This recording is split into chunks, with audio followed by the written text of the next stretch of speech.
¿Qué tal a todos? Bienvenidos a este nuevo video en donde vamos a hacer algo muy interesante. Vamos a hablar con uno de los escritores más relevantes en el género del terror actualmente en Colombia. Es el segundo día de Fobófilo en la Feria del Libro, que hoy cumple 35 años. Y vamos a entrevistar a Luis Suescun. Entonces acompáñeme, descubramos qué tipo de terror le gusta, qué terror plasma en sus libros y todo alrededor de este joven escritor que sinceramente se lo recomiendo mucho. Así que acompáñame.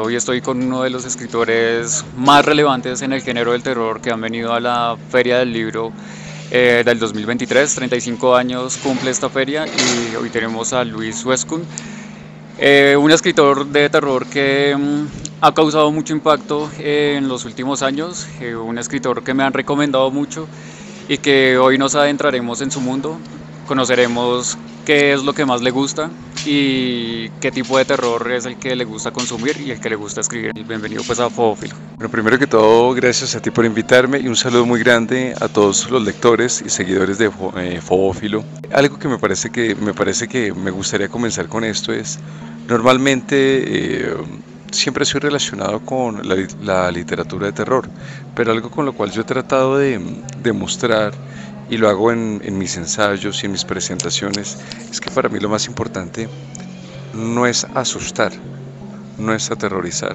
Realmente eso en últimas son emociones, y las emociones vienen y van. Nosotros fluctuamos mucho con las emociones. Para mí lo más importante es alterar.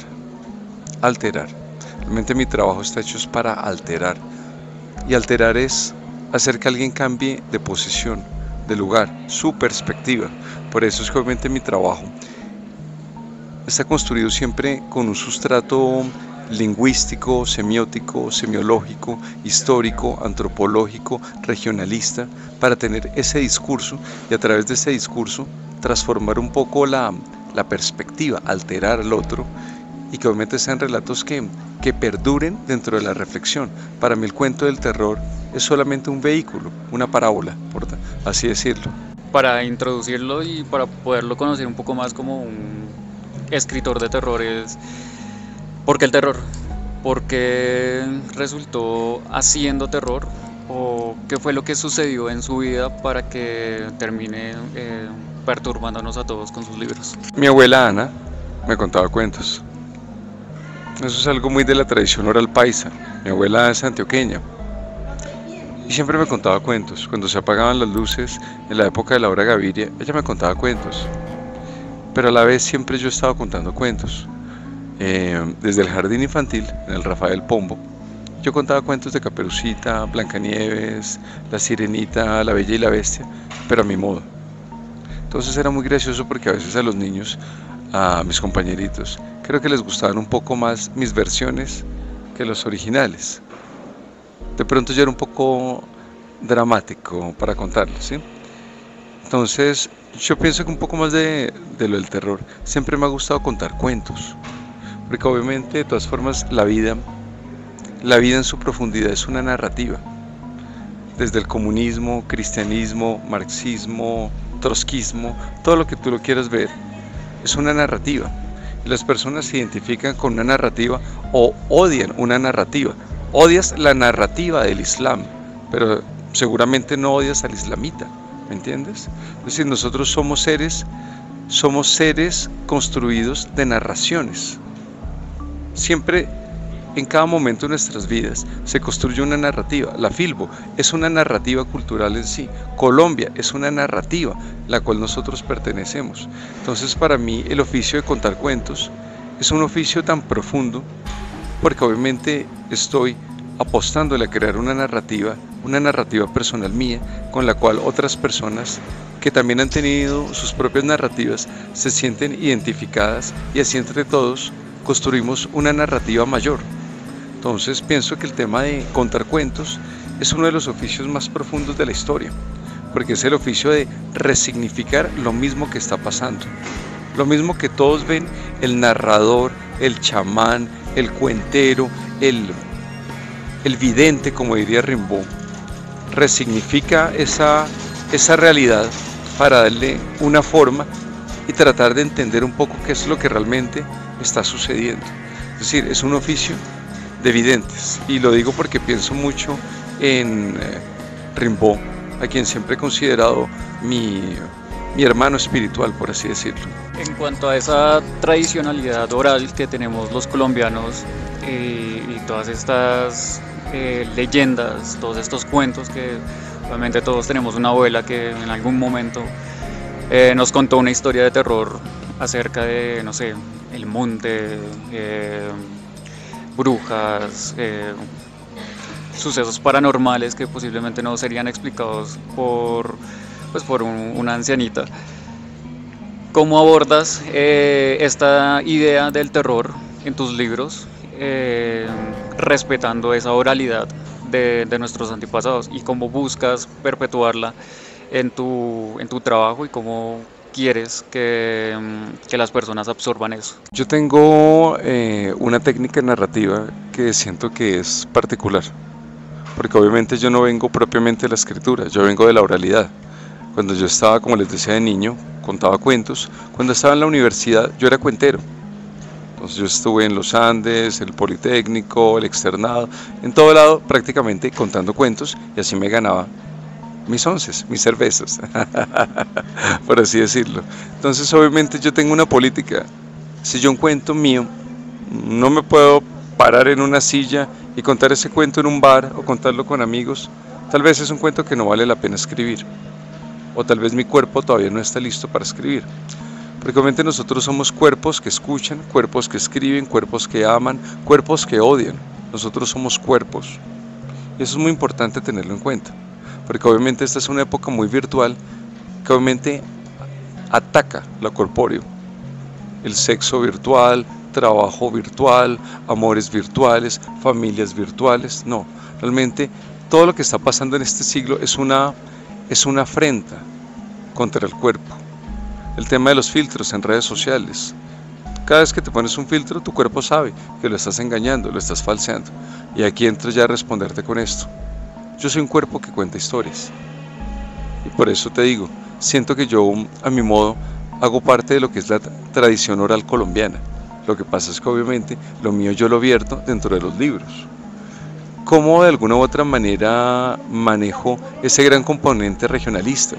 Primero que todo, por ejemplo, en la trilogía de los relatos macabros, en sus primeros 3 volúmenes, no en vano es el amarillo, azul y rojo, porque es un homenaje a la bandera, es un homenaje a la diversidad cultural, a entender que Colombia no es solamente las ciudades principales, Bogotá, Medellín, Cali, no, Bogotá es campo, Colombia es campo, jungla, río, manglares, farallones. Es decir, mi obra tiene un gran componente naturalista. Es decir, así como Thoreau y Emerson trataron de propiciar el naturalismo en Estados Unidos, yo también he tratado de propiciar a mi modo ese naturalismo alrededor de Colombia. Por eso me alegra tanto cuando muchas personas hablan sobre la biodiversidad que obviamente acompaña a mis relatos, porque obviamente hablamos de lo que son bosques de niebla, sotobosques, junglas, y eso es una manera también de aportar a lo que es nuestra riqueza como colombianos, de la cual, como bien dice lo de la Filbo, estamos aquí hablando de las raíces, pero lo que pasa es que nuestras raíces colombianas tienden a ser fragmentadas. El tema de una colonia o de una invasión no es solamente física, también es mental, también es cultural, principalmente es cultural. Entonces obviamente nosotros tenemos esa obligación de indagar sobre nuestras raíces. Cuando tú me hablabas, por ejemplo, de la Madre Monte, de la Patasola, de la Bola de Fuego, esto también es nuestro tesoro inmaterial cultural y que obviamente tenemos que protegerlo. A mí me preocupa mucho cuando algunos jóvenes piensan que eso es una broma, que eso es una caricatura. Pues no, no lo es. Realmente esos espantajos han sido creados con nuestra alma y por eso obviamente también tienen envidias, tienen amores, no descansan en paz, porque nosotros los hemos creado. En cierto modo, esa cultura también nos moldeó. Eso es una relación simbiótica entre sociedad y cultura, se moldean mutuamente. Dentro del género del terror, la naturaleza es un componente muy importante Hay casos o hay ejemplos culturales como el japonés en donde se respeta mucho la tradicionalidad y por ejemplo los yokais, estas almas en pena y todo esto es un poco también parecido a nuestra cultura. Sin embargo, ¿crees que el camino o la manera en la que el terror colombiano se haga ver afuera con más fuerza es esta naturalidad? ¿O crees que los escritores colombianos deban aspirar a convertirse en grandes escritores estadounidenses o londinenses? ¿O cómo crees que el género del terror puede crecer en este país y cómo crees que debería ser visto afuera? La construcción de todo arte tiene que permanecer en la sinceridad, en la honestidad. Los creadores, como considero que soy, tenemos que mirar con honestidad no solamente nuestras vidas, sino también entender qué es Colombia, cuáles son nuestras raíces. Realmente lo colombiano no está solamente en lo coloquial, ¿cierto? Puedes decir que es que un relato es colombiano, porque obviamente metes vocablos, besi, huevón, pana. No, en realidad eso no, eso es solamente una mantequillita. Eso no ha pasado nada. O por ejemplo, digamos los cuentistas que obviamente cogen, por ejemplo, relatos desde El Conjuro, Walking Dead, monjas poseídas, demonios, pero lo que hacen es involucrarlos en Bogotá. Ahí no ha pasado nada, porque obviamente sigue esto dentro de una tradición de cine anglosajona. Nosotros no podemos mirar mucho ese cine anglosajón, porque obviamente nos hace perder la perspectiva del objeto de nuestro trabajo, que insisto, es el terror. Y obviamente como artistas, a veces nosotros tenemos que encontrar una perspectiva, una distancia respecto al objeto de estudio. Obviamente el objeto de estudio acá es Colombia. ¿Cuáles serían nuestros relatos? ¿Qué sería Latinoamérica? Pero obviamente tampoco podemos caer en lo chauvinista, de solamente mirarnos el ombligo, Colombia, Latinoamérica, sino que obviamente también podemos nosotros llegar a escribir relatos que sucedan en otras latitudes, pero siempre y cuando lo hagamos con honestidad de saber que no estamos copiándole al cine. Esa es mi mayor preocupación en los narradores, que siento que dicen que le hacen un guiño al cine americano, pero es un guiño demasiado amplio, es un guiño demasiado ancho, que ya puede sonar a plagio. Entonces siento que obviamente tiene que haber un trabajo mucho más fuerte por dentro en la construcción de esas narrativas. Yo pienso mucho, por ejemplo, en Argentina. Mariana Enríquez es una obra maravillosa, pero está muy bien construida desde adentro, no es en la superficie, que es lo que yo siempre insisto. Tiene que haber un discurso cultural, antropológico. Si vas a hablar del diablo o de Satán en tus relatos, yo como lector pediría que al menos el escritor conozca de patrística, conozca de los padres de la iglesia, conozca de San Ambrosio, San Alberto, Santo Tomás de Aquino, los ejercicios espirituales de San Ignacio de Loyola, Santa Teresa de Ávila, que conozca de la Contrarreforma, que conozca de Lutero. Eso es lo que obviamente vino a definir lo que era la figura del diablo y del Satán. Y eso uno tiene que conocerlo, porque obviamente para uno aportar, tiene uno que haber conocido el edificio cultural al cual uno pertenece. Eso es un principio que no solamente se aplica a la ciencia, como decía Isaac Newton, que obviamente si he llegado tan lejos es porque he caminado sobre hombros de gigantes, sino que se aplica principalmente a la cultura. Nosotros somos un edificio cultural y tenemos que entender muy bien cuáles son nuestras raíces. Y también lo digo hacia la crítica. La crítica tiene que ser honesta, no implacable, honesta, sincera. Si algo está mal en el trabajo de uno, qué bueno que de una manera positiva le digan: no está tan bien, te ha fallado esto, porque es la única manera de nosotros construirnos. Entonces acá hay una triada, que es los que escriben, los que critican y los que difunden el trabajo. Y para que obviamente se construya un género de literatura de terror sano y maduro, tiene que haber una seriedad entre esas tres partes y tratarnos con honestidad y con respeto. Que Horacio Quiroga es uno de los escritores que tal vez lo hayan influenciado en ciertos momentos de su vida, pero quiero que nos cuente los pilares. No importa si no son escritores de terror o lo que sea, poesía, filosofía. ¿Cuáles consideras que son los cuatro pilares por los que se sostienen por lo menos tu primera saga de libros de terror? Yo diría que principalmente Federico Nietzsche, porque obviamente Federico Nietzsche habla de los antivalores. Y esos son los principios del anticristo, y así hablaba Zaratustra, la filosofía del martillo. Entonces me parece importante mencionar la importancia capital que tiene en mí Federico Nietzsche. El segundo, y pondría tal vez en el mismo lugar, a Salvador Dalí y André Breton, con el surrealismo. Mi obra tiene un gran componente hacia el surrealismo, porque obviamente el surrealismo es pensar mucho más allá de lo que hay en realidad. Es encontrar conexiones entre puntos diversos. Como bien decía André Breton, el surrealismo se define en qué significa un paraguas abierto junto a una máquina de coser sobre una mesa de disección. Tiene que haber una relación entre esos tres objetos. En tercer lugar, yo diría la Biblia. Para mí la Biblia es fundamental. Y curiosamente, no soy una persona religiosa, pero para mí es la narrativa más asombrosa que hay, desde el Génesis hasta el Apocalipsis de San Juan. Entonces, puedo decir que he tratado de ahondar en ese conocimiento bíblico, porque de hecho permea mucho en mi obra. De hecho, por ejemplo, una pieza como, no sé, como mis relatos de momias en Luisiana, están contando es la historia de Caín y Abel. Los salmos de Satán tienen que ver mucho con este componente bíblico. Y también en ese mismo renglón pondría lo griego, Homero, Odiseo, la Ilíada.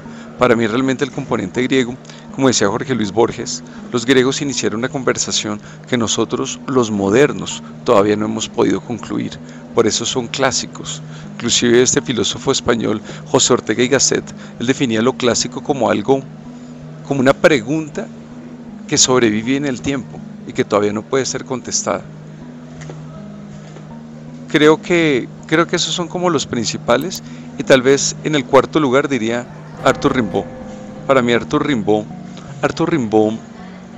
definió el camino, o al menos lo definió para mí, que es el desarreglo de los sentidos, para convertirse en el gran vidente, en el gran enfermo, en el gran criminal, y por eso entender un poco o reentender esa realidad.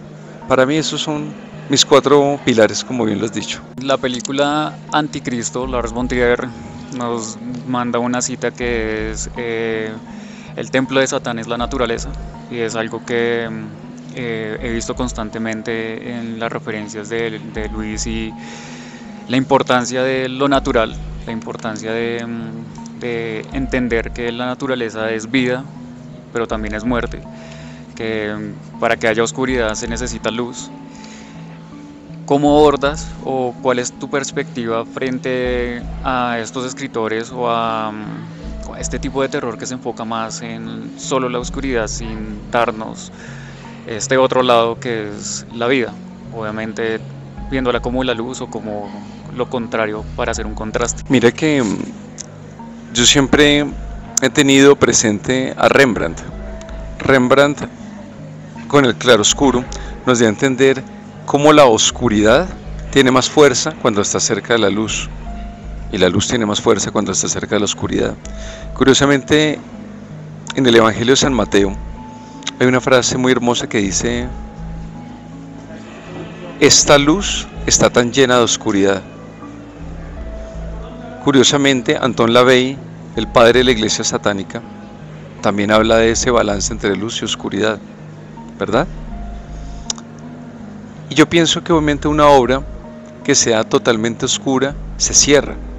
Alguna vez conversando con un amigo mío que es Santiago Caruso, no sé si lo ubicas, es un pintor e ilustrador simbolista maravilloso a quien admiro mucho.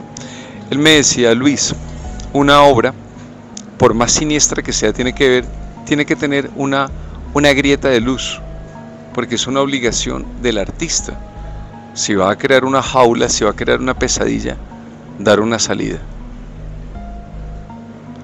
De lo contrario, sencillamente es llover sobre mojado. ¿Por qué yo empleo tanto la belleza? De hecho, creo que es mi mayor obsesión, la belleza. Porque obviamente los temas que me competen son siniestros, son oscuros. Entonces tengo que mostrarlos en su plenitud, a la luz, con belleza. Es decir, el objeto que obviamente creo que nos involucra a los cultores, a los creadores del terror, son temas difíciles. Y como bien lo decía Carlos Baudelaire en el siglo XIX en Las Flores del Mal, esos temas oscuros toca ahondarlos con la mayor belleza posible del idioma.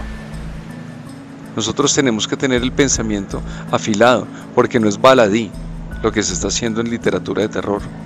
Nosotros estábamos hablando del tótem y el tabú, que son los cimientos de toda sociedad. Y por eso tenemos que hacerlos, vuelvo y lo digo, con el lenguaje más elegante y bello que nos permite el español, y también con un pensamiento afilado con la filosofía, con el conocimiento.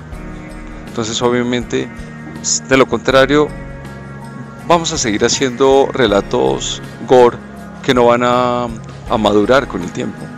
Yo pienso, por ejemplo, quien ve, voy a decir una cosa, la masacre de Texas, ve a un hombre con una motosierra atacando a una chica con bikini.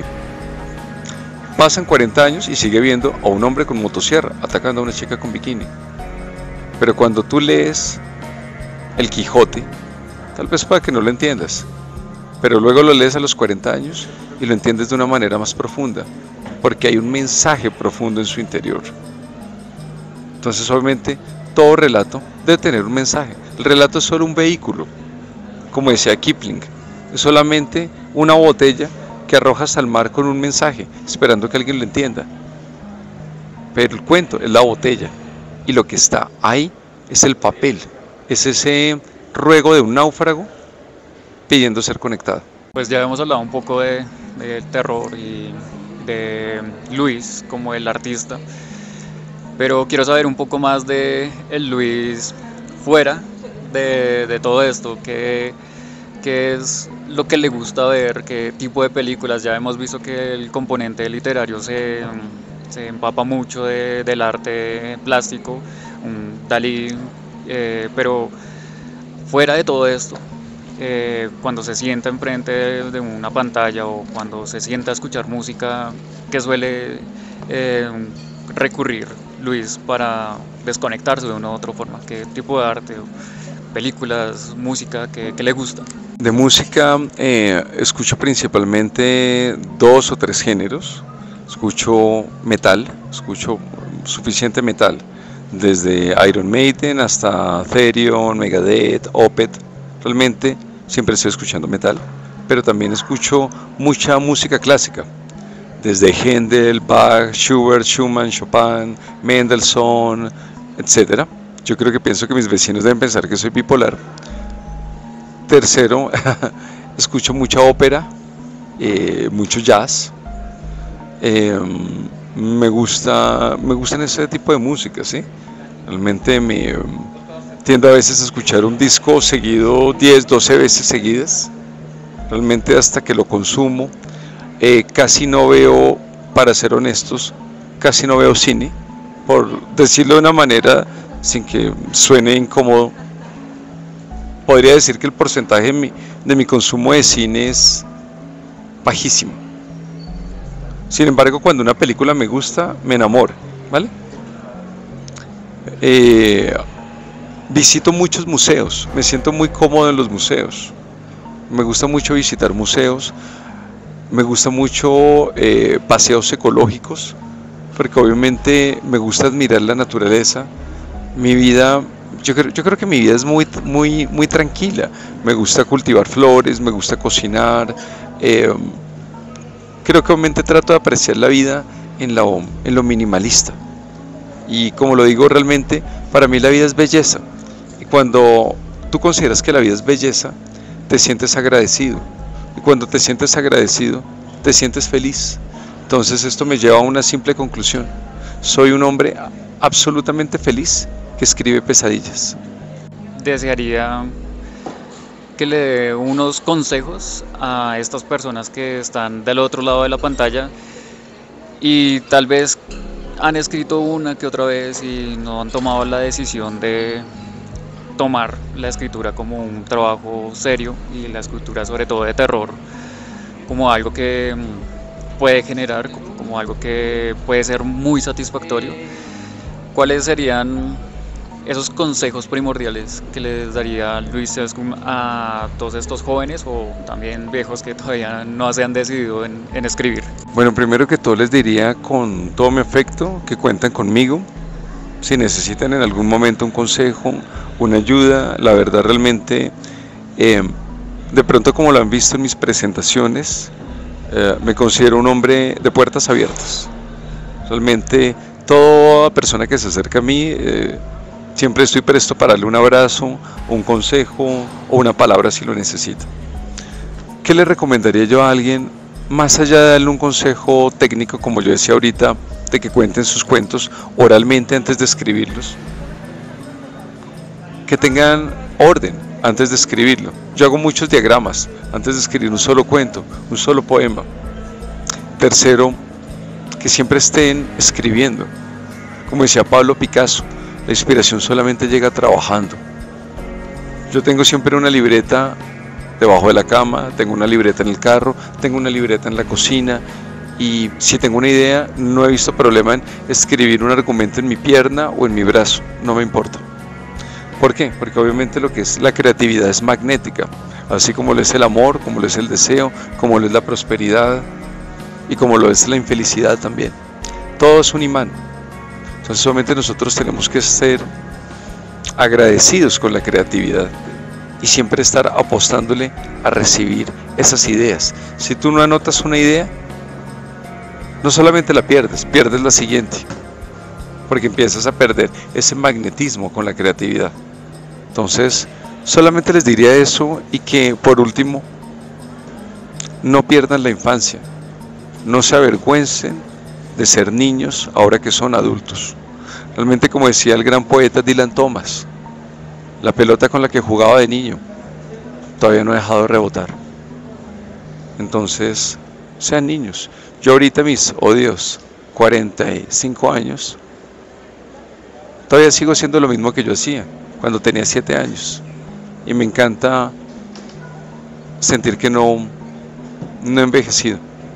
No quiero morir. Me siento profundamente vivo. Invitados todos, ya es un escritor que ha sacado muchísimos libros, para ser sincero. Afortunadamente para nosotros los fanáticos del terror tenemos una primera trilogía que ha consolidado a Luis Escum como un gran escritor de terror. Invitados a todos para que se animen a comprar sus libros, vengan a la Feria del Libro, charlen con él, escuchen sus relatos, escúchenlo hablar, conózcanlo, no solo en persona sino en sus libros. Para finalizar de esta trilogía y obviamente los 4 nuevos libros que vienen, las personas tienen mucho de dónde elegir. ¿Cuál sería la entrada perfecta a este mundo que estás creando? ¿Cuál es el libro perfecto? Yo pienso que hay muchas puertas. Pienso que obviamente la trilogía y La Semilla del Vampiro por las ventas que generan, pienso que son los más llamativos. Pero por ejemplo también quienes se acercan a La Peste de los Solitarios encuentran una reflexión sobre nuestra incapacidad de comunicarnos con el prójimo. Quienes se acercan a mi libro de Ese hilo rojo llamado Amor, es una visión más compasiva sobre nosotros mismos. Quienes se acercan a los Salmos de Satán, es mi visión espiritual del mundo. O a los nuevos libros, Eternal Blues, Carne de Astronautas, Las Monedas del Barquero, que pienso que es un tour de force de la imaginación, porque son 101 relatos cortomedianos, más otros 101 relatos microcuentos. Creo que obviamente hay muchas puertas, y obviamente lo importante es que se acerquen. Y como bien dices, pues, por supuesto que estoy ahorita escribiendo la segunda trilogía, porque van a haber otras 2 trilogías más. Digamos, al menos está contemplado llegar al volumen 9. y sigue el infame reino de las brujas, la marea roja, el mudo lenguaje de los fantasmas. Creo que realmente ahí, digamos, mi idea es terminar un catálogo de más o menos 30 libros y ya con eso se terminaría la obra. Entonces, pues obviamente están más que bienvenidos a la Feria del Libro. Estoy en el stand 1715, en el pabellón de los Independientes. Bienvenido y te espero acá en la Filbo para que nos demos un abrazo y te acerques a mi obra. Un abrazo y que tengas un feliz día. Y muchas gracias a ustedes por tenerme aquí en este canal tan especial. Muchísimas gracias, Luis, muchísimas gracias por esta entrevista. A todos ustedes les comparto la misma recomendación que me hicieron a mí, por la cual yo llegué a él. Es La Casa de la Bruja. Si lo consiguen, es la entrada a la trilogía. Obviamente todos los libros están disponibles para todos ustedes. Van a encontrar muy buenos relatos, van a encontrar terror muy bien escrito y sobre todo diferencial del que ya estamos acostumbrados pues con los clásicos. Muchísimas gracias, Luis, muchísimas gracias por venir a la Feria del Libro, muchísimas gracias por ver este video. No olviden seguir a Luis en todas sus redes, está en Instagram, está en todas las redes sociales para ustedes. Aquí en la pantalla les va a aparecer todas las redes para que vayan y lo sigan, conozcan todo su trabajo.